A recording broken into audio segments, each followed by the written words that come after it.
મિત્રો આપણે એકાઉન્ટમાં વિભાગ સી આખો કમ્પ્લીટ કર્યો 4 પાર્ટમાં. જેને ન જોયો હોય તેમને આઈ બટન ઉપરથી પ્લેલિસ્ટ મળી જશે અથવા તો ચેનલમાં જઈ અને પ્લેલિસ્ટમાંથી તમને એકાઉન્ટના પેપર સોલ્યુશન 12 કોમર્સ પેપરોમાં મળી જશે. બરોબર છે. હવે આપણે જોઈશું આંકડાશાસ્ત્રમાં જે વિભાગ સીમાંથી એમાં બી પ્રકરણ 1, 2 અને 3 માંથી ક્વેશ્ચન આવે છે. પ્રકરણ 4 માંથી થિયરી આવે છે. એટલા માટે જે ક્વેશ્ચન આવે છે આમાંથી થિયરી પણ આવે છે, પણ એવા અમુક ક્વેશ્ચન આવે છે જે ઇઝી હોય છે. અથવા તો તમને ના આવડતા હોય તો આ વિડીયો પછી તમને ઇઝી લાગશે. તો આપણે તમારે વિભાગ સીમાં બી એના ક્વેશ્ચનના આન્સર આવડે એટલે તમને માર્ક્સ આવી જાય. બરોબર છે. તો હવે જોઈએ પ્રકરણ 1 છે સૂચકાંક છે, એમાંથી વિભાગ સીમાં કેવા કેવા ક્વેશ્ચન પૂછાય છે. આ મિત્રો બધા ક્વેશ્ચન આઈએમપી છે, જે પેપરની દ્રષ્ટિએ બનાવવામાં આવ્યા છે, અને એ જ વસ્તુ તમારે જે આ પેપર આખા વિડીયો જોઈ લેશો, આટલા ક્વેશ્ચન કરી લેશો એટલે તમે વિભાગ સીમાં કોઈ ક્વેરી રહેશે નહીં. બરોબર છે.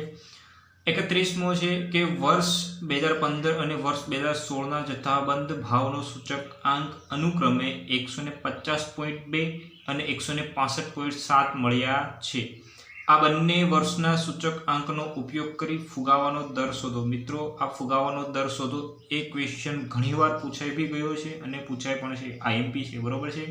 તો ફુગાવાનો દરમાં કંઈ ના હોય કે ચાલુ વર્ષનો હોય, એ ચાલુ વર્ષનો ભાવમાંથી આધાર વર્ષ અગાઉના વર્ષનો ભાવ માઇનસ કરી દેવાનો. મિત્રો, તમે ચાલુ વર્ષ કયું છે? આપણે 2016, એ 2016માંથી 2015નું માઇનસ કરશો તો આપણે સૂત્ર બનશે ફુગાવાનો દર બરાબર 2016ના ભાવનો સૂચકાંક માઇનસ 2015ના ભાવનો સૂચકાંક. બરાબર છે મિત્રો.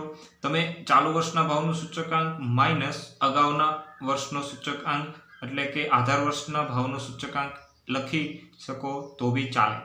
છેદમાં જે અગાઉના વર્ષનો જે પહેલું વર્ષ હોય, આગળનું વર્ષ, એ લખવાનું કે 2015ના ભાવનો સૂચકાંક ગુણ્યા 100. બરાબર. તો 2016નો કેટલો છે? તો કે અનુક્રમે આપણે આપ્યા છે, તો અનુક્રમે આ પહેલો હોય 2015નો હોય, આ બીજો હોય 2016નો હોય. તો 2016નો આપ્યો છે 165.7 અને માઇનસ 150.2. હવે 2015નો કોઈ આપ્યો છે તો પાછળનો આ જે વસ્તુ એ જ રકમ અહીંયા લખી દેવાની. બરોબર છે. ગુણ્યા 100. તો સૂચકાંક કેટલો મળશે? તો 165.7 માઇનસ 150.2 કરશો એટલે મળશે 15.5 અને ડિવાઈડ બાય 150.2 ગુણ્યા 100 ભાગ્યા 150.2 ગુણ્યા 100 એટલે આવશે મિત્રો 10.3195. હવે 10.3195 આવે તો 3195 એટલે કે 9 5થી વધારે છે. 5થી વધારે સંખ્યા હોય, આ 5થી વધારે હોય તો અહીં શું કરવાનું? આગળ 1 ઉમેરી દેવાનું એટલે 10.32 આપણો જવાબ થઈ જાય. અને આ પાછળ પર્સન્ટેજ આપણો જવાબ થઈ ગયો. મિત્રો, આગળ જોઈએ કે કેવા કેવા ક્વેશ્ચન પૂછાય છે. તો એક આવો બી ક્વેશ્ચન આવે છે કે ત્રણ વસ્તુઓના ભાવ સાપેક્ષ અંકમાં થયેલ ટકાવારી વધારો આપી દીધો છે આપણને અનુક્રમે 315, 328 અને 390 છે. જો આ વસ્તુઓના મહત્વનું પ્રમાણ 5:7:8 હોય તો ભાવનો સામાન્ય સૂચકાંક શોધો. જ્યારે આવું કે ત્રણ વસ્તુના ભાવ એટલા છે, વધારો ઘટાડો એટલો છે, તો શું કરવાનું? જ્યારે વધારો કે ત્યારે 100માં પ્લસ વધારો કરવાનો. જેટલો વધારો થયો હોય એ 100 કરવાનો. કેમ 100 હંમેશા 100 શું કામ લેવામાં આવે? કેમ કે સૂચકાંક એક ટકાવારી સાપેક્ષ માપ છે અને ટકાવારી કેટલામાં હોય મિત્રો? 100. તો આવું કોલમ બનાવવાનું. વસ્તુ સૂચકાંક આપેલો છે એ જ, ભાર આપેલો એ, બરોબર છે. વસ્તુ આપી છે A, B અને C, ત્રણ વસ્તુ આપી છે. અહીંયા 100, અહીંયા 100 અને અહીં 100. કેમ કે 100માં વધારો થયો, વધારો એટલે પ્લસ કરવાના. 315, 328 અને 390. તો આનો જવાબ આવશે 415, આનો જવાબ આવશે 428 અને આનો જવાબ આવશે 490. ઓકે મિત્રો. હવે ભાર એટલે વસ્તુનું જે પ્રમાણ આપ્યું છે એ પ્રમાણ આપણું ભાર કહેવાય. ભાર આપ્યું છે 5, 7 અને 8. આ ભારનો સરવાળો કરો તો આવશે 20. ઓકે. હવે શું કીધું છે કે આપણે સૂચકાંક એટલે I આપ્યો છે, ભાર એટલે W થાય. I અને W પરથી તમે યાદ કરો તો કયું સૂત્ર આવશે? સિગ્મા IW વાળું. તો IW નું કોલમ પણ બનાવવું પડશે. પહેલા આપણે સૂત્ર લખી લઈએ. સૂત્ર બનશે આપણું સૂચકાંક બરાબર સિગ્મા આઈ ડબલ્યુ છેદમાં સિગ્મા ડબલ્યુ. સિગ્મા ડબલ્યુ તો આપણને ખબર છે કેટલો મળી ગયો 20. આઈ ડબલ્યુ જોઈએ છે એટલા માટે આઈ ડબલ્યુ 415 ગુણ્યા 5, 415 ગુણ્યા 5 એટલે આવશે 2075. પછી 428 ગુણ્યા 7 એટલે 2996 અને 490 ગુણ્યા 8. બરોબર છે મિત્રો.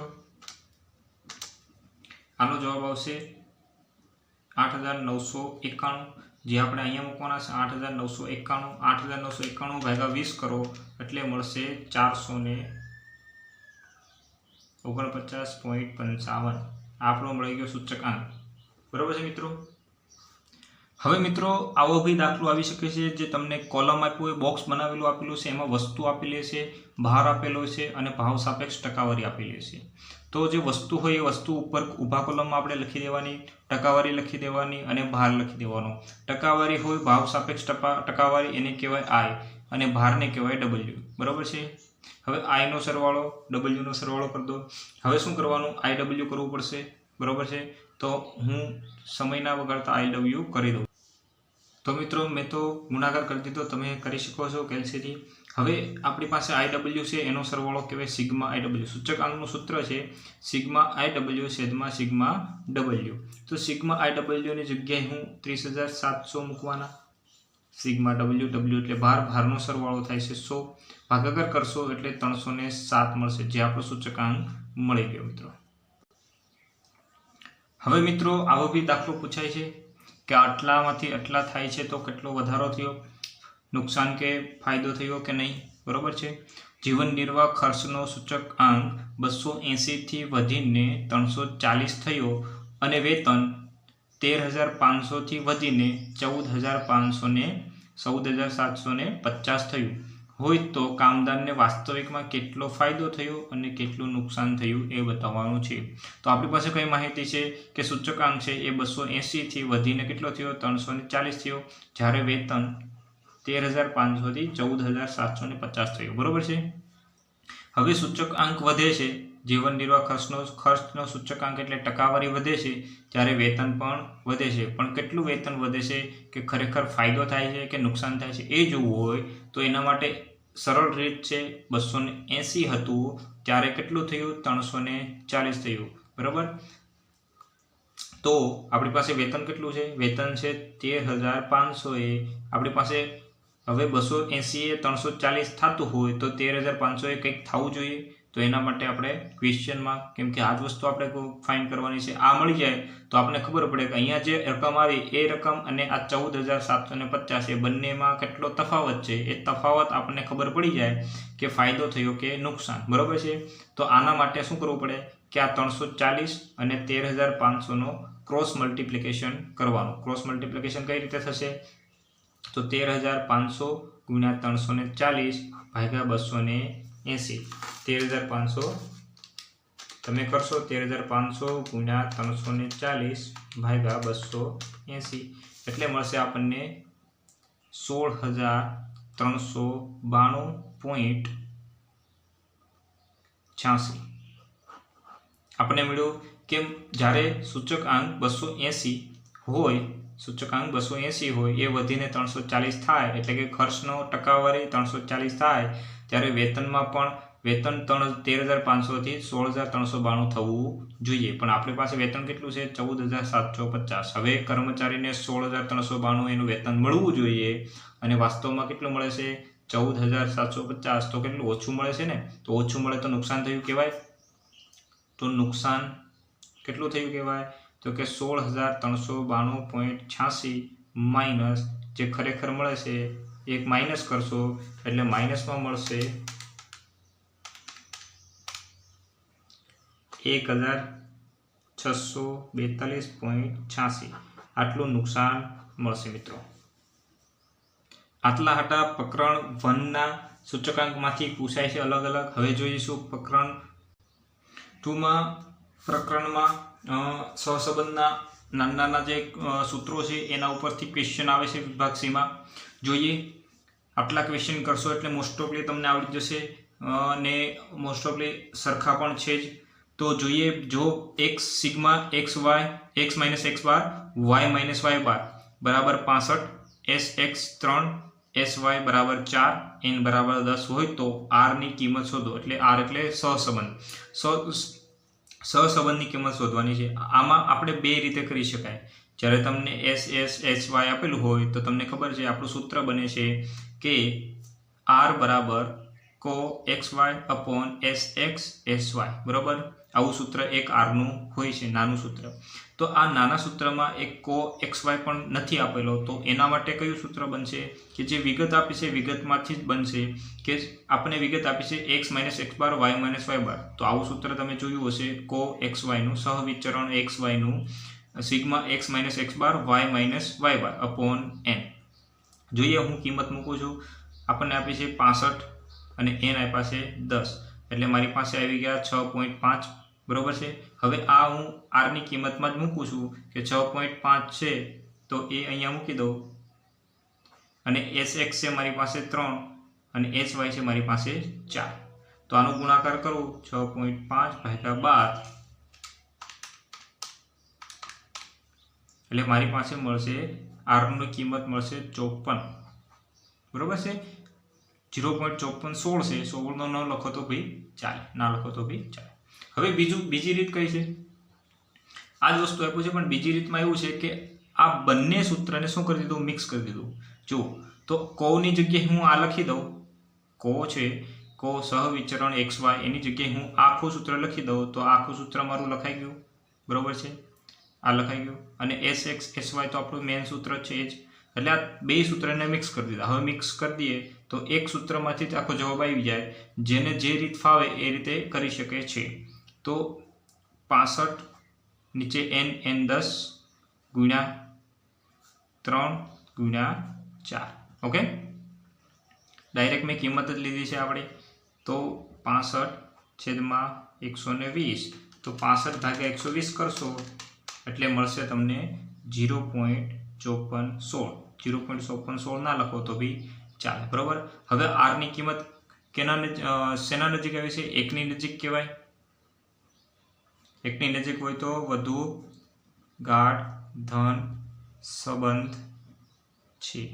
ઓકે મિત્રો, આગળ જોઈએ. આવું સૂત્ર છે, આવો જ દાખલો છે કે આપણને આપ્યા છે n બરાબર 20, કો એક્સ વાય પછી 50, એસ એક્સ આપ્યા 15, એસ વાય આપ્યા 8. એ જ સૂત્ર ઉપર સમજાવ્યું એમ જ આર બરાબર કો એક્સ વાય અપોન છેદમાં s x into s y. બસ સૂત્રમાં કિંમત મૂકો 50, એસ એક્સ કેટલા છે 15 ગુણ્યા એસ વાય 8 બરાબર છે. 50/120 કરો તો 50/120 એટલે કેટલા આવે? 0.4166. હવે 4166 હોય તો એને કઈ રીતે લખી શકાય? 66 એટલે 6, 5 થી વધુ હોય તો આગળ એક ઉમેરી દેવાનો, એટલે 0.42 જવાબ આવી ગયો. હવે મિત્રો, આવો દાખલો હોય તો શું કરશું? n બરાબર 10 sigma x minus x bar y minus y bar બરાબર 72, એસ એક્સ 3 અને સિગ્મા વાય માઇનસ વાય બારનો સ્ક્વેર બરાબર 160. તો આરની કિંમત શોધો, એટલે સહસંબંધાંક શોધો બરાબર છે. આપણને ખબર છે કે આરનું સૂત્ર છે co x Y upon S X S Y બરાબર છે. હવે આપણે આમાં કો એક્સ વાય એટલે સહવિચરણ એક્સ વાય પી નથી આપ્યું, એસ એક્સ આપ્યું છે, એસ વાય પણ નથી આપ્યું. પણ આપણે આના રકમ ઉપરથી સૂત્ર ઉપરથી જોતા એવું લાગે કે આપણને મળી જાય. તો કો એક્સ વાયનું સૂત્ર શું થશે? Sigma x minus x bar y minus y bar upon N. કિંમત મૂકું છું 72 અપોન એન. એન 10 છે, 10 બરાબર 7.2. મને 7.2 શું મળી ગયું? કો એક્સ વાય મળી ગયો બરાબર છે. હવે એસ એક્સ એસ વાય શોધવાનો છે. એસ વાયમાં શું આવશે? વર્ગમૂળમાં under root sigma y minus y બારનો સ્ક્વેર અપોન એન. અંડર રૂટમાં સિગ્મા વાય માઇનસ વાય બારનો મને શું મળ્યો છે? 160 આપેલા છે. n છે 10, તો 10 એટલે અંડર રૂટ કેટલા આવશે? 16 અંડર રૂટ કરો એટલે કેટલા આવે? વર્ગમૂળ 16 નું વર્ગમૂળ 4. જવાબ આવી ગયો.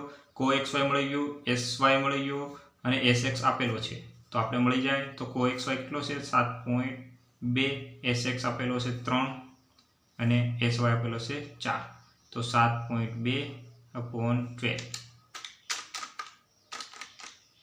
0.6। મિત્રો હંમેશા યાદ રાખવાની આરની કિંમત ક્યાં હોય, -1 અને +1 ની વચ્ચે હોય, એટલે 0.1 આવે કાં તો -1 આવે અથવા તો 0 પોઈન્ટમાં જવાબ આવશે, બરોબર છે। એનાથી વધે તો સમજી લેવાનું ક્યાંક દાખલામાં ભૂલ છે। ઓકે મિત્રો, હવે આ ટાઈપનો દાખલો હોય તો ડાયરેક્ટ તમને કિંમત આપી હોય, સીધું સૂત્ર યાદ આવે, સૂત્રમાં ખાલી કિંમત મૂકવાની અને ગણતરી કરવાની છે। તો જુઓ, sigma x 51, sigma y 72, sigma x square 315, sigma y square 582, sigma xy 408 આવું આપેલું હોય તો r ની કિંમતમાં આપણે r નું આવું સૂત્ર છે કે જે બધી કિંમત આમાં આવી જાય છે। તો r નું સૂત્ર n sigma xy minus sigma x sigma y upon under root વર્ગમૂળમાં n sigma x square minus sigma x નો સ્ક્વેર ઇન્ટુ બીજા અંડર રૂટમાં n sigma y square minus sigma y નો સ્ક્વેર। હું ખાલી કિંમત મૂકું છું। n કેટલા છે તો કે 9 જોડ આપેલા છે આપણને, 9 જોડ એટલે n 9 ગુણ્યા sigma xy 408 minus sigma x 51 અને સિગ્મા y 72, એમાં અંડર રૂટમાં કેટલા થશે n એટલે 9 સિગ્મા x નો સ્ક્વેર 315 માઇનસના સૂત્રના માઇનસ અને સિગ્મા x છે 51 નો સ્ક્વેર, બરાબર છે। પછી થશે બીજા અંડર રૂટમાં n એટલે 9 ગુણ્યા સિગ્મા y નો સ્ક્વેર 582 માઇનસ સિગ્મા y કેટલા છે 72 નો સ્ક્વેર, બરાબર છે। મિત્રો આનો ગણતરી કરશો એટલે જવાબ આવી જશે। મિત્રો બીજો આવી જ રીતે બીજો भी દાખલો હોય કે સિગ્મા x - x બાર y - y બાર બરાબર 120, n બરાબર 10, સિગ્મા x - x બાર નો સ્ક્વેર 80, સિગ્મા y - y બાર નો સ્ક્વેર 500, તો r શોધો। તો આવી જ રીતે આમાં બી એવું જ હોય તો r નું સૂત્ર ડાયરેક્ટ મૂકો, 3 કે 3 કિંમત છે, કિંમત મૂકો, જોઈએ કિંમત મૂકી દઈએ। સિગ્મા x - x બાર y - y બાર 120, તો ઉપર 120 અંડર રૂટમાં x - x બાર નો સ્ક્વેર તો 80 અને y - y બાર નો સ્ક્વેર આપણી પાસે કેટલા છે 500। બસ આના અંડર રૂટ કરો, ગુણાકાર કરો અને જવાબ લાવો। આ n નું વધારાનું છે, આની કઈ જરૂર નથી, બરાબર છે મિત્રો। પછી ક્રમાંક સહસંબંધનો પણ એક પૂછાય છે, જેવો નાનો હોય છે કે અવલોકનની 10 જોડ એટલે n બરાબર 10 થઈ ગઈ। સિગ્મા d સ્ક્વેર 120 હોય તો ક્રમાંક સહસંબંધ શોધો। ક્રમાંક સહસંબંધનું સૂત્ર સહસંબંધ r બરાબર 1 - 6 sigma d square upon n કાઉન્સની અંદર બ્રેકેટમાં n સ્ક્વેર માઇનસ 1, બરાબર છે। તો સૂત્રના 1 માઇનસના માઇનસ 6 ના 6 સિગ્મા d સ્ક્વેર કેટલા આવ્યા છે 120, તો હું 120 લખીશ, બરાબર છે। अपॉन n એટલે 10 જોડ n થઈ ગઈ 10 નો સ્ક્વેર માઇનસ 1, બરાબર છે। તો 1 માઇનસ 120 ગુણ્યા 6 720 अपॉन 10 નો સ્ક્વેર 100 માંથી 1 જાય તો 99, 1 માઇનસ 720 990, 720 ભાગ્યા 990 એવું કરશો એટલે 1 માઇનસ 72, હવે 1 માઇનસ 72 કરશો એટલે જવાબ આવશે 0.2727। આ હતું સહસંબંધના પ્રકરણ 3 માંથી। હવે જોઈશું પ્રકરણ 4। પ્રકરણ 2 માંથી જોયા, હવે પ્રકરણ 3 માંથી। પ્રકરણ 3 માં આવા કંઈક દાખલા હોય છે, વિભાગ સી માં પૂછાય છે। જો b બરાબર 1.5, r બરાબર 0.8 અને x નું પ્રમાણિત વિચલન 1.6 હોય તો y નું પ્રમાણિત વિચલન શોધો, બરાબર। આપણે કઈ કિંમત આપી છે જોઈ લઈએ। b બરાબર 1.5 આપી, r બરાબર 0.8 આપ્યા, x નું પ્રમાણિત વિચલન એટલે x આપ્યો 1.6 અને sy આપણે શોધવાનો છે। ઓકે મિત્રો, તો આપણે r અને sy xy જોતા એવું લાગે કે આપણે આ સૂત્ર યાદ આવે b નું, બરાબર છે। તો b બરાબર r into sy upon sx, હંમેશા યાદ રાખવાનું sx ક્યાં આવે નીચે। તો b ની કિંમત આપી છે 1.5 બરાબર ના બરાબર, r ની કિંમત આપી 0.8 ગુણાકાર ઇન્ટુ એટલે ગુણાકાર ઉપર sy લખવાના, sy આપણને આપ્યા નથી, શોધવાના છે એટલે sy sx આપ્યા છે 1.6 બરાબર છે મિત્રો। હવે શું કરવાનું કે આ પેલા ગણિતનો નિયમ છે, બરાબરની પેલી બાજુ લઈ જાઓ, પ્લસ માઇનસ થાય, માઇનસ પ્લસ થાય, ગુણાકાર હોય તો ભાગાકાર થાય, ભાગાકાર હોય તો ગુણાકાર થાય બરાબર, વર્ગ હોય તો વર્ગમૂળ થાય, વર્ગમૂળ હોય તો વર્ગ થાય। એ જ નિયમ અહીંયા લાગુ પડશે કે આ 0.8 છે ગુણાકાર, ગુણાકાર આ બાદ જાય તો ભાગાકાર એટલે 1.5 ભાગ્યા 0.8 થઈ જશે બરાબર છે, sy/1.6। હજુ બી એક સ્ટેપ બને છે આનું, કઈ રીતે તો કે 1.5/0.8 અહીંયા છે 1.6 ભાગાકાર, બરાબરની આ બાજુ જાય તો ગુણાકાર થઈ જશે બરાબર છે મિત્રો। હવે આનું કરશો કે 1.5 ગુણ્યા 1.6 ભાગ્યા 0.8 એટલે મિત્રો મળશે તમને sy ની કિંમત 3। હવે આવું કંઈક હોય ત્યારે શું કરવાનું, બોક્સ આપેલું હશે, જાહેરાત ખર્ચ વેચાણ આપેલું હશે, મધ્યક આપેલો હશે, પ્રમાણિત વિચલન આપ્યો હશે અને r ની કિંમત આપી છે। તો મધ્યકને શું કહેવાય, x હોય તો x બાર, y હોય તો y બાર, તો આ x છે, આ y છે, તો આ x બાર બની ગયો, આ y બાર બની ગયો બરોબર છે। પ્રમાણિત વિચલન એટલે s, વિચરણ કહે તો s સ્ક્વેર, પ્રમાણિત વિચલન કહે તો s, તો s નું આ sx બને, આ sy બને।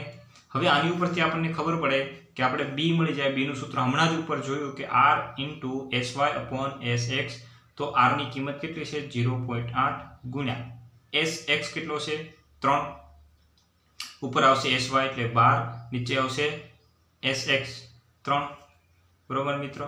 b ની કિંમત મળી જાય કે 0.8 ગુણ્યા 12/3 3.2 બરોબર છે મિત્રો।